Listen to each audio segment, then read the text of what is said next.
নমস্কার, দুপুর 12টা খবর দিনভর নিয়ে আমি অতনু রয়েছি আপনার সঙ্গে। ভোট একেবারে দোরগোড়ায় এসে পড়েছে, ভোট প্রস্তুতি এবং তার সঙ্গে আরও একটা গুরুত্বপূর্ণ দিক হলো আজ শুক্রবার এবং আজ সাপ্লিমেন্টারি তালিকা ভোটার লিস্টের বেরোনোর কথা এবার থেকে প্রতি শুক্রবার বেরোবে।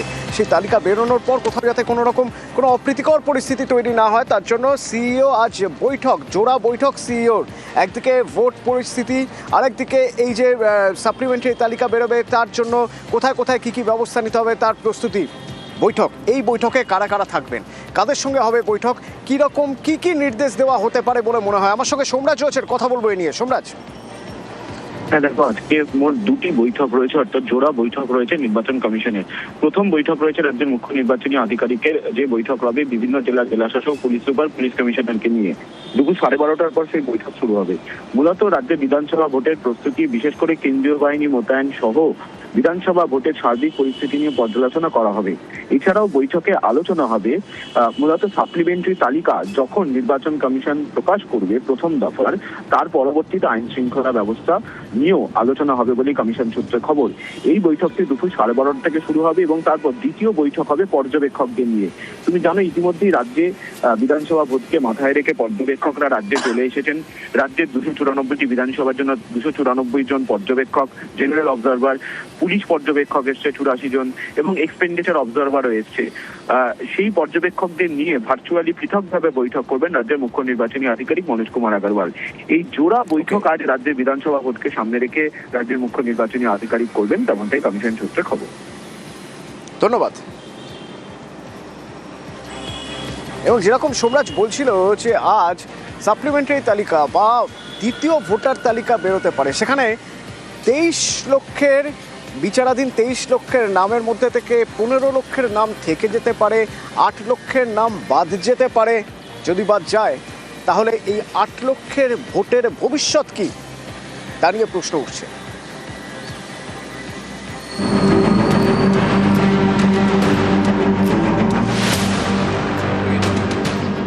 28শে ফেব্রুয়ারির পরে 20শে মার্চ এসআইআর এর পরে 28শে ফেব্রুয়ারি রাজ্যে প্রথম ভোটার তালিকা প্রকাশ করে নির্বাচন কমিশন।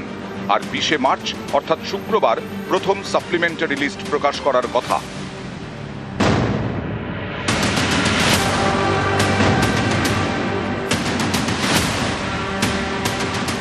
প্রথম ভোটার তালিকা প্রকাশের পর দেখা যায় খসড়া তালিকা ও প্রথম তালিকা মিলিয়ে বাদ পড়েছে 63,66,952 ভোটারের নাম। বিচারাধীন 60,06,675 জনের নাম। সুপ্রিম কোর্টের নির্দেশে এই বিচারাধীনদের নিষ্পত্তির কাজ করছে বিচার বিভাগ। প্রথম তালিকা অনুযায়ী বিচারাধীন 60 লক্ষ, বুধবার পর্যন্ত প্রায় 23,30,000 নামের নিষ্পত্তি হয়ে গেছে। এর ভিত্তিতেই শুক্রবার দ্বিতীয় ভোটার তালিকা প্রকাশ করার কথা নির্বাচন কমিশনের। এই তালিকায় প্রায় 8 লক্ষের নাম বাদ যেতে পারে, অর্থাৎ বিচারাধীন 23 লক্ষের নিষ্পত্তি। এর মধ্যে ভোটার তালিকায় নাম উঠতে পারে 15 লক্ষর, নাম বাদ যেতে পারে প্রায় 8 লক্ষর। এখানেই নানা প্রশ্ন উঠতে শুরু করেছে। যে 8 লক্ষের নাম বাদ পড়তে পারে তাদের ভোটের ভবিষ্যৎ কি? সুপ্রিম কোর্টের নির্দেশ অনুযায়ী তারা ট্রাইব্যুনালে আবেদন জানাতে পারবেন। অবসরপ্রাপ্ত বিচারপতিদের নিয়ে আগামী সপ্তাহে ট্রাইব্যুনাল গঠনের সম্ভাবনা। তারপরেই জানা যাবে আবেদন জানানোর প্রক্রিয়া কি হতে চলেছে। ট্রাইব্যুনালের বিচারে কেউ যোগ্য প্রমাণিত হলে তিনি কিভাবে ভোটার তালিকায় নাম তুলবেন? ভোটার তালিকায় নাম তোলার যথেষ্ট সময় মিলবে তো? এসব নিয়ে এখনো নানা ধোঁয়াশা, যা কাটাতে রূপরেখা তৈরি করছে নির্বাচন কমিশন। আগামী সপ্তাহে সুপ্রিম কোর্টে এসআইআর মামলার শুনানিও রয়েছে। কিন্তু সব মিলিয়ে এমন একটা পরিস্থিতি যেখানে ভোটার এখনো নির্দিষ্ট নয়, সেখানে ভোট ঘোষণা এবং প্রার্থীরা ইতিমধ্যে প্রচার শুরু করে দিয়েছে। এই পরিস্থিতিতে প্রথম তালিকা, অতিরিক্ত তালিকায় কত লক্ষ ভোটারের নাম বাদ যাচ্ছে বা নতুন করে সংযুক্ত হচ্ছে, সেদিকেই এখন নজর সমস্ত রাজনৈতিক মহলের। ক্যামেরায় সুমন বসুর সঙ্গে অর্ণব হাজরা, নিউজ 18 বাংলা, কলকাতা। নির্বাচন কমিশন যেভাবে কাজ করছে তাতে বিস্ফোরক মমতা বন্দ্যোপাধ্যায়।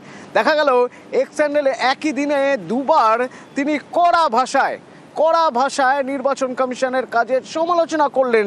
তিনি বলছেন কমিশনের টার্গেট বাংলা। বেনজির আক্রমণ করলেন তৃণমূল নেত্রী মমতা বন্দ্যোপাধ্যায়। সকালে তিনি এক্স পোস্ট করেছিলেন, সেখানে কমিশনের টার্গেট বাংলা বলে বেনজির আক্রমণ করেছিলেন। আবার বিকেলে দেখা গেল চিঠি জ্ঞানেশ কুমারকে, সেই চিঠিতে কমিশনের সীমা নিয়ে প্রশ্ন তুলে সরব হলেন মমতা। ভোট ঘোষণার পরেই প্রশাসনের শীর্ষ অফিসারদের বদলি, অফিসার বদলে পক্ষপাতিত্বের অভিযোগ করছেন তিনি, গণতন্ত্রের কণ্ঠরোধ করার অভিযোগ করছেন।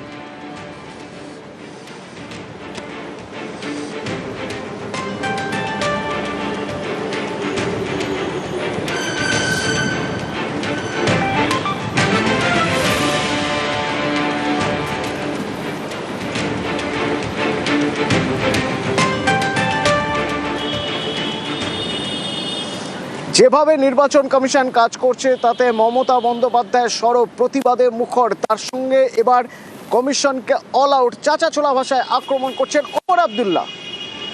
ওমর আবদুল্লাহ জম্মু কাশ্মীরের মুখ্যমন্ত্রী কমিশনকে তুলোধনা করছেন। শুধু তাই নয়, কেজরিওয়ালকেও পাশে পেয়েছেন এখানে মমতা বন্দ্যোপাধ্যায়। এক্ষেত্রে অন্তত আবির রয়েছে আমার সঙ্গে। আবির, এর আগে আমরা দেখেছি অখিলেশ যাদবও নির্বাচন কমিশনের পদক্ষেপের কড়া সমালোচনা করেছেন, তীব্র প্রতিবাদ করেছেন। এখন দেখা যাচ্ছে ওমর আবদুল্লাহ, অরবিন্দ কেজরিওয়াল তারাও একইভাবে সরব। কমিশন যেভাবে কাজ করছে তা নিয়ে মমতা বন্দ্যোপাধ্যায়ের পাশে তিন সারির বা তিন রাজনৈতিক দলের শীর্ষ নেতৃত্ব। কিভাবে ব্যাখ্যা করবে? প্রথমত হচ্ছে যে বিরোধী শিবির বিজেপি বিরোধিতার ক্ষেত্রে যে জোট তৈরি করেছিল, সেই জোটের শরিক যারা রয়েছেন তারা একাধিকজন তারা প্রতিবাদ করতে শুরু করেছেন। এবং তৃণমূল প্রথম থেকে উল্লেখ করে আসছিল যে প্রথম থেকে ইস্যু নিয়ে প্রত্যেকের কথা নেওয়া উচিত। তারা একা দায়িত্ব নিয়ে বিভিন্ন ইস্যু নিয়ে তারা বক্তব্য রাখছেন এবং এই ক্ষেত্রে দাঁড়িয়ে সবাই মিলে যদি চাপ তৈরি করার কৌশল করেন তাহলে ভালো হবে অনেকটাই। কিছুদিন আগেই তুমি দেখেছো যে ইমপিচমেন্টের প্রসঙ্গে যেভাবে 100 জনের সইয়ের দরকার ছিল, সেখানে বহুজন সাংসদ বিরোধী দলের তারাও সহমত পোষণ করেন এবং তৃণমূল কংগ্রেসের প্রস্তাবকে সমর্থন করে তারাও স্বাক্ষর করেন। ফলে এক্ষেত্রে দাঁড়িয়ে একদিকে যেমন রাজ্যে বিধানসভা নির্বাচন লড়তে চলেছে তৃণমূল কংগ্রেস, অন্যদিকে জাতীয় স্তরেও তাদের সমমনোভাব সম্পন্ন যে সমস্ত রাজনৈতিক দলগুলো রয়েছে তাদের থেকেও তারা সমর্থন আদায় করার কাজ শুরু করেছে। এবং তারা যে প্রসঙ্গগুলোকে তুলেছে সেই প্রসঙ্গতে বাকি রাজনৈতিক দলগুলো সহমত আছেই বলে, এর আগে তেজস্বী বলেছিল, ওর আগে বলেছিল হচ্ছে অখিলেশ, এবার দেখতে পাওয়া গেল যে অরবিন্দ কেজরিওয়াল, ওমর আবদুল্লাহর মতো যে নেতারা তারাও মমতা বন্দ্যোপাধ্যায়কে সমর্থন করে তারা প্রচার করতে শুরু করেছেন। ফলে সব দিনই বিধানসভা ভোটের আগে ইস্যু নিয়ে কমিশনকে আক্রমণ করতে নেমে তৃণমূল কংগ্রেস যে রাস্তা দেখিয়েছিল সেখানে বাকি বিরোধী দলগুলোর সমর্থন রাখার প্রেক্ষিতে তৃণমূল মনে করছে বিজেপির উপর চাপ তৈরি করার কৌশল আরো অনেকটা বেশি বৃদ্ধি পাবে। ধন্যবাদ। আজই তৃণমূলের নির্বাচনী ইস্তাহার মানে ইলেকশন ম্যানিফেস্টো প্রকাশ হতে পারে। জিতে আসার পরে কি করবে তৃণমূল, কেন তৃণমূলকে ভোট দেওয়া উচিত, তার জন্য একটি পুস্তিকা, ইস্তেহার, নির্বাচনী ইস্তেহার। তো এই নির্বাচনী ইস্তেহারে কি থাকতে পারে? আবির রয়েছে আমার সঙ্গে ফোনে। আবির, যে রাজনৈতিক দল 2011 সাল থেকে ক্ষমতায় রয়েছে, খুব স্বাভাবিকভাবে সেই রাজনৈতিক দল তাদের এতদিনের যে কাজ সেই কাজের খতিয়ান তুলে ধরবে এবং আগামী দিনে এই কাজে এগিয়ে নিয়ে যাবে সে কথা বলবে, খুব স্বাভাবিক। এর বাইরে আর কি থাকতে পারে বলে মনে হয় এবারের এই নির্বাচনী ইস্তেহারে? প্রথমত বিকেল 4:30টার সময় ইস্তেহার প্রকাশ করতে চলেছে তৃণমূল কংগ্রেস এবং এই ইস্তেহারে যেগুলো বিশেষ করে জোর দেওয়া হবে সেটা হচ্ছে মহিলাদের উন্নয়ন এবং তাদের সুরক্ষার ক্ষেত্রে। দুই হচ্ছে যুব সম্প্রদায়ের জন্য বেশ কিছু নতুন ঘোষণা থাকতে পারে, এসটি সম্প্রদায়ের জন্য আরো উন্নয়নের কথা এবং স্বাস্থ্য ক্ষেত্রে বিশেষ চমক থাকবে ইস্তেহারে। এক্ষেত্রে যে স্বাস্থ্যসাথীর অনুদান সেটা বাড়তে পারে। এছাড়া কর্মসংস্থানের উপর বিশেষ গুরুত্ব দেওয়া হবে, শিল্পায়নের নতুন দিশা থাকবে ইস্তেহারে। উত্তরবঙ্গের ক্ষেত্রে প্রাকৃতিক দুর্যোগের কারণে বারবার যেহেতু সমস্যায় পড়তে হয়েছিল, সেই কারণে হচ্ছে পরিকাঠামোগত উন্নয়নের জন্য উত্তরবঙ্গের ক্ষেত্রে বেশ কিছু জোর দেওয়া হবে। এবং এবারে নির্বাচনের ক্ষেত্রে অন্যতম বড় ইস্যু হচ্ছে বাঙালি অস্মিতা, ইস্তেহারে জোর দেওয়া হবে হচ্ছে বাঙালি অস্মিতার উপরেও। ধন্যবাদ আবির।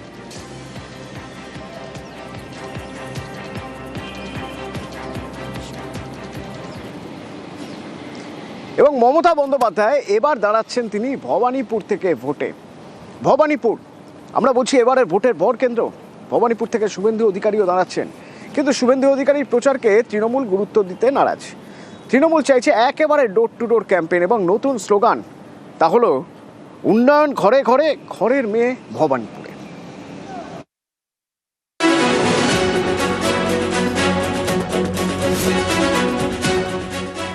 আমি দাঁড়াচ্ছি আমাদের পার্টির পক্ষ থেকে। আমার মানুষের প্রতি বিশ্বাস আছে। আমি 365 দিন কাজ করি, দুর্গা পুজো থেকে শুরু করে, কালী পুজো থেকে শুরু করে, গুরুদ্বারা থেকে শুরু করে, মানস্তম্ভ থেকে শুরু করে, ঈদ থেকে শুরু করে, আমি সব কটা দায়িত্ব এবং দায়বদ্ধতা সারা বছর 365 দিন ধরে পালন করি।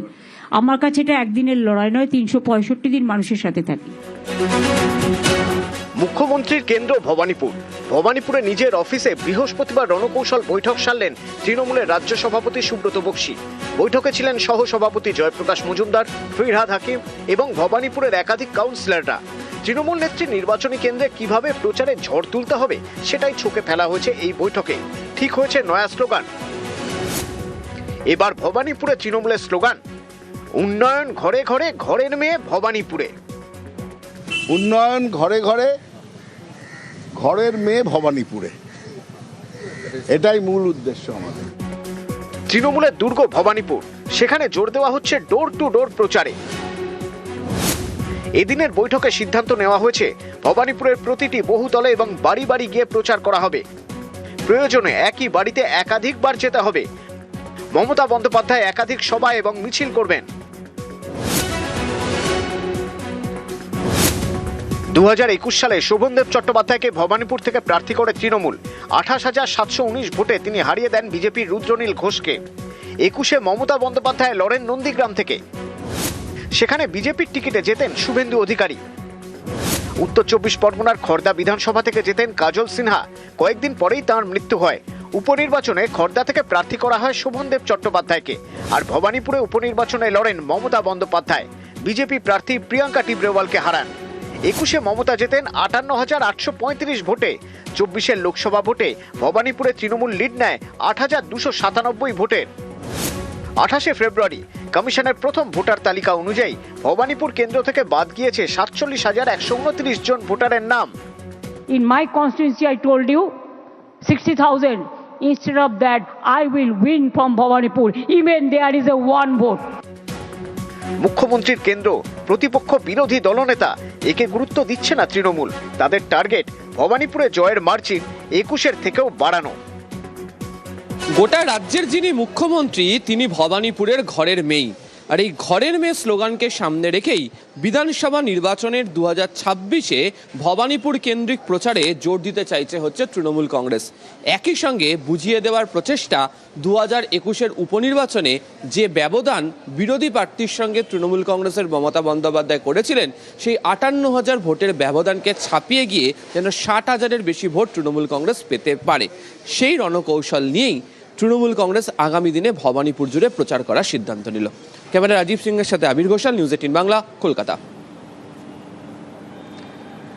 বিজেপি দ্বিতীয় প্রার্থী তালিকা ঘোষণা হলো এবং এই দ্বিতীয় প্রার্থী তালিকায় দেখা যাচ্ছে যাদের নাম রয়েছে তারা দীর্ঘদিনের সৈনিক। অর্থাৎ বিজেপি এবারের এই দ্বিতীয় প্রার্থী তালিকা থেকে প্রমাণ হয় পুরনো মুখেই আস্থা রাখছে, ভরসা রাখছে বিজেপির কেন্দ্রীয় নির্বাচন কমিটি।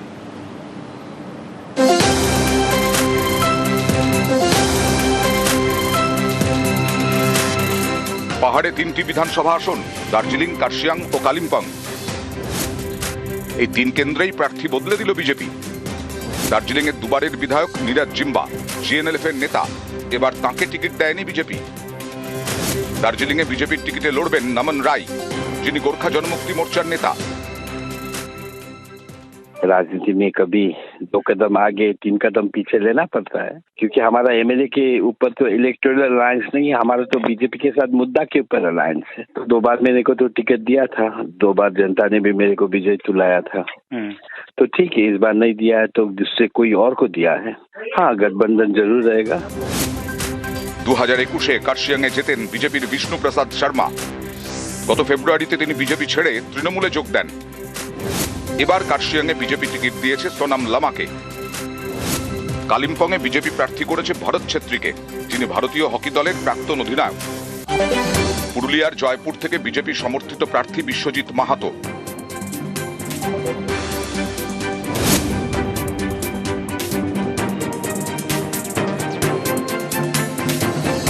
পুরুলিয়ায় প্রায় 23% কুর্মী ভোট।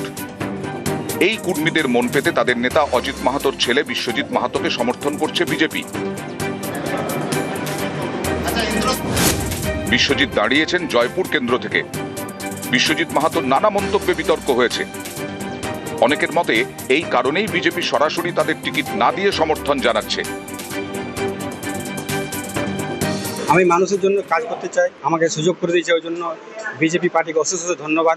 এটা দেশের সব থেকে বড় পার্টি, স্বাভাবিক এটা কাজে লাগবে আমার। জয়পুর বিধানসভায় আজ পর্যন্ত যেটা হয়নি, আমি সেই রেকর্ড ভোটে আজ জিতবো। এদিনের প্রকাশিত তালিকায় একাধিক হেভিওয়েট প্রার্থী রয়েছেন, যেমন মানিকতলায় বিজেপি প্রার্থী তাপস রায়। কোনো লড়াই কঠিনও নয়, সহজও নয়, লড়াই এটা 14th ইলেকশন হবে আমার, সুতরাং মানুষের কাছে যাব সরকারের ব্যর্থতাকে নিয়ে। নোয়াপাড়ায় বিজেপি প্রার্থী অর্জুন সিং। তৃণমূল পার্টিটাই চলছে গুন্ডা আর পুলিশের ভরসা। নোয়াপাড়া মানুষ এইসব ধরনের লোককে পছন্দ করে না। 200% কনফিডেন্স ও লড়াইতে যে নেই, ও লড়াইতে মানে থাকার যোগ্যও নেই। সোনারপুর দক্ষিণে রূপা গঙ্গোপাধ্যায়। সোনারপুরে মানুষ আমাকে আন্দোলনেও দেখেছে। সোনারপুরে মানুষ, সোনারপুর মানে উত্তর দক্ষিণ বারুইপুর সব জায়গায় আমাকে মানুষ আন্দোলনে দেখেছে। সবাই খুব খুশি। আমার ধারণা আজকে যা পরিস্থিতি, তাতে মানুষ শুধু ভারতীয় জনতা পার্টিকেই চাইছে। কোচবিহারের মাথাভাঙায় নিশীথ প্রামাণিক, এগড়ায় দিব্যেন্দু অধিকারী। তরুণীতির বিরুদ্ধে আমার লড়াই না, লড়াই তৃণমূল কংগ্রেসের বিরুদ্ধে। আমাদের নেতা নরেন্দ্র মোদীর নেতৃত্বে ডবল ইঞ্জিন সরকার গড়ার লক্ষ্যে দল আমাকে মনে করেছে। আমি সকলের কাছে আবেদন রাখবো, সবাই পদ্মে ভোট দেবে। হিরণ চট্টোপাধ্যায়কে এবার খড়গপুর সদরে টিকিট দেয়নি বিজেপি, দিয়েছে দিলীপ ঘোষকে। হিরণকে টিকিট দেওয়া হয়েছে হাওড়ার শ্যামপুরে। আমি কোথা থেকে দাঁড়াচ্ছি সেটা আমার কাছে গুরুত্বপূর্ণ নয়। 4 মে 2026 পশ্চিমবঙ্গে ভারতীয় জনতা পার্টির সরকার হবে, নরেন্দ্র মোদীজির সুশাসন প্রতিষ্ঠিত হবে। সেইটা আমাদের সবার লড়াই, সেটাই আমাদের সবার বড় চ্যালেঞ্জ। যাদবপুরে বিজেপির প্রার্থী টেলিভিশনের অভিনেতা সর্বরী মুখোপাধ্যায়। নিউজ 18 বাংলা। আলিপুরদুয়ারে একটা ছবি দেখো, বিজেপির পার্টি অফিসে বিক্ষোভ, পার্টি অফিসে তালা ঝুলিয়ে দিল বিজেপিরই কর্মী সমর্থকদের একাংশ, তারা তালা ঝুলিয়ে দিলেন পার্টি অফিসে, সেখানে বিক্ষোভ দেখানো হচ্ছে। কিন্তু কেন? জেলা কার্যালয়ে আলিপুরদুয়ারের, সেখানে বিক্ষোভ কেন? রাজকুমার আছে আমার সঙ্গে। রাজকুমার, এই বিক্ষোভ কেন? দেখো সোমবার যখন বিজেপির প্রথম দফার যে প্রার্থী তালিকা ঘোষণা হয়, সেই সময় কিন্তু আলিপুরদুয়ার বিধানসভার প্রার্থী পরিতোষ দাসের নাম ঘোষণা করে বিজেপি, এবং তারপর থেকেই কিন্তু এই যে আলিপুরদুয়ার বিধানসভার প্রার্থী, সেই প্রার্থী বিজেপি কর্মীদের একাংশের পছন্দ নয় বলে তারা দাবি তোলে এই প্রার্থী বদলের, এবং সেই দিনই প্রচন্ড ভাঙচুর হয়। এবং তারপরের থেকে যে বিক্ষোভ শুরু হয়েছে, সেই বিক্ষোভের আগুন কিন্তু কিছুতেই থামছে না। বিক্ষোভকারী বিজেপি কর্মীদের একটাই বক্তব্য যে আলিপুরদুয়ার বিধানসভা কেন্দ্রে প্রার্থী বদল করতে হবে। আলিপুরদুয়ার বিধানসভা কেন্দ্রের প্রার্থী বদল না করলে তারা কিন্তু এই আন্দোলন চালিয়েই যাবেন এবং বিক্ষোভ দেখিয়ে যাবেন। প্রার্থী বদলের দাবিতেই এই বিক্ষোভ। অতনুদা,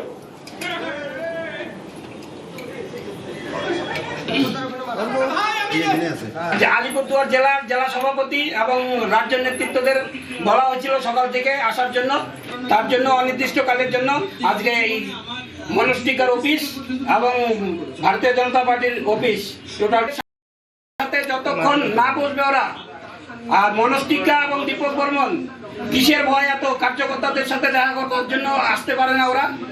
অফিস সেক্রেটারি এবং জেলার এক্সিকিউটিভ মেম্বার অমর বাহাদুর ছেত্রী, তাদের দুজনকেও আমরা লক আপ করলাম।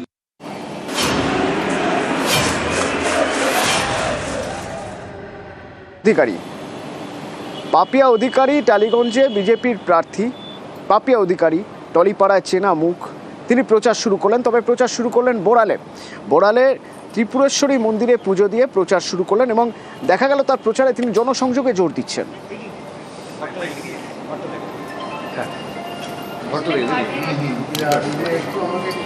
জয় মা।